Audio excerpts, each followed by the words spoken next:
আসলে দাদাক এনেকৈ হয়তো আমি আজীৱন সোঁৱৰাব লাগিব। এটা সত্তা, এটা ব্যক্তিত্ব, এষাৰ মাত, অসমৰ অস্তিত্ব, অসমৰ চিনাকি আমি হেৰুৱালোঁ।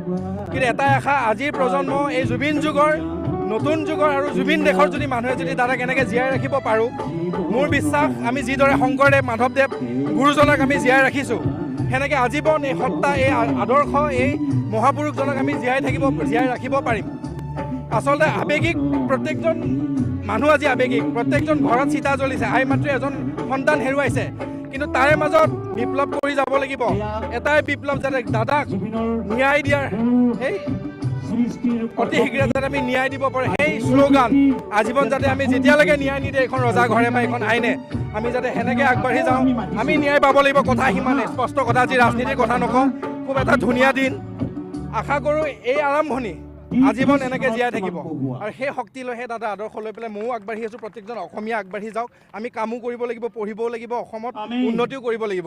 কিন্তু এটাই স্পষ্ট কৈছোঁ, নৱপ্ৰজন্মক কৈছোঁ, নতুন যুগৰ নতুন অসমীয়াক কৈছোঁ, ন' পলিটিক্স।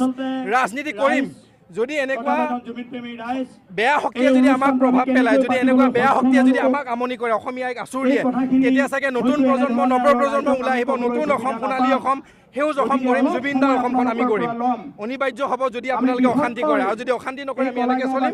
দাদাক জীয়াই ৰাখিব লাগে, সেইটো আমাৰ ধৰ্ম হ'ব লাগে, সেই মানে কওঁ।